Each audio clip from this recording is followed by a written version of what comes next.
উম শুরুতে বলেছিলাম যে আমরা চাই যে আন্ডার প্রেশারে পড়তে, বাট এটাও বলেছিলাম যে না, আন্ডার প্রেশারে থেকে গেমগুলো জিততে পারি। ফার্স্ট গেমটা ভালোই আন্ডার প্রেশারে পড়েছি, বাট ওভারকাম করতে পারিনি। বাট আমার মনে হয় ব্যাক টু ব্যাক দুটা গেম জিতে আমরা অ্যাটলিস্ট সিরিজটা জিততে পেরেছি।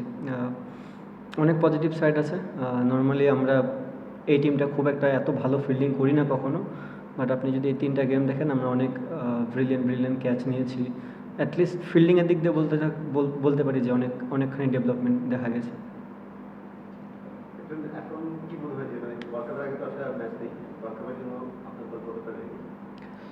মনে হয় দল অনেক আগে থেকেই রেডি ছিল। যখন এশিয়া কাপ আমরা খেলেছি তখন থেকেই আপনি যদি দেখেন যে প্যাটার্নটা এই কয়েকটা প্লেয়ারই খেলতেছে, তার মানে বোঝা যাচ্ছে যে দলটা আগে থেকে রেডি ছিল।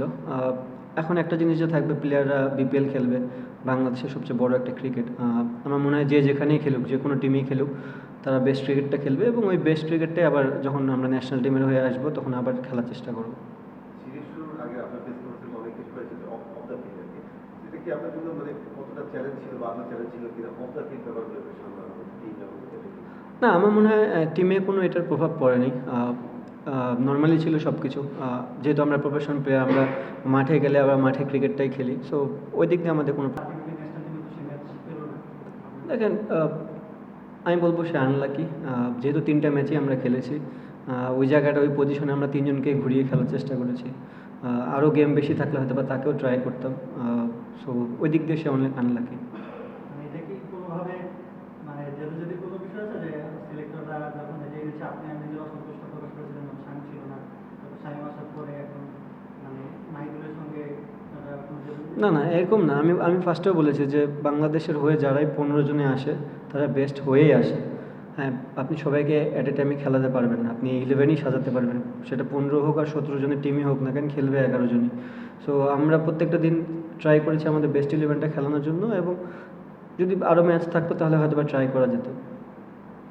ওই 6 নম্বরের যে পজিশনটা জাকের আলী বা সোহান খালেদ, ওই জায়গায় অনেকদিন ধরে রান হচ্ছে না, ওই যে ওটা নিয়ে কি আপনাদের কোনো কনসার্নের জায়গা আছে? বা শামীমও ছিলেন না, রানের কারণেই ছিলেন না, ওই জায়গায় একটু রান করছেন না, এটা কোনো কনসার্নের জায়গা? না ভাই, আমি খুব একটা কনসার্ন না ওই জায়গাটায়। আমি আগেও বলেছি যে আমাদের প্রত্যেকটা সিরিজ প্রত্যেকটা প্লেয়ার ভালো খেলবে না। আপনি দেখেন, হৃদয় অনেকদিন ধরে একটু স্ট্রাগল করতেছিল যে বড় রানের, বাট এই সিরিজে সে বড় রান পেয়েছে। তার মানে প্রত্যেকটা প্লেয়ারই ক্যাপেবল বড় রান করার জন্য, তাদেরকে একটু সময় দিতে হয়। আই হোপ যে তারা বিপিএল খেলবে সবাই এবং বিপিএলে ভালো করবে, এবং ন্যাশনাল টিমে আসলে আমার দরকার মেন জিনিস হচ্ছে ওয়ার্ল্ড কাপ। যদি ওয়ার্ল্ড কাপে ভালো রান করে তাহলেই হবে, আমার আর কিছু লাগবে না। আমার মনে হয় ভাইয়া আমরা যথেষ্ট পরিমাণে ট্রাই করেছি, মানে একটা টিম বিল্ড আপ করার জন্য যে যে জায়গাগুলোতে হাত দেওয়া দরকার, অনেক রিস্কও নিয়েছি, অনেক জায়গা পূরণ করার চেষ্টাও করেছি।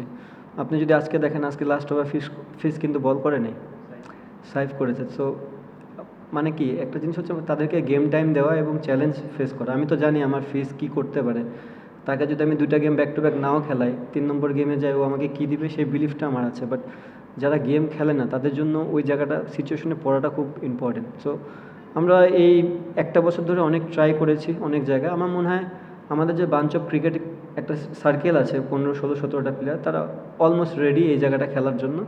আর দেখা যায় এখন সামনে বিপিএল আছে, বিপিএলের উপর অনেক কিছু নির্ভর করবে, তাদের কনফিডেন্সটা কেমন থাকে।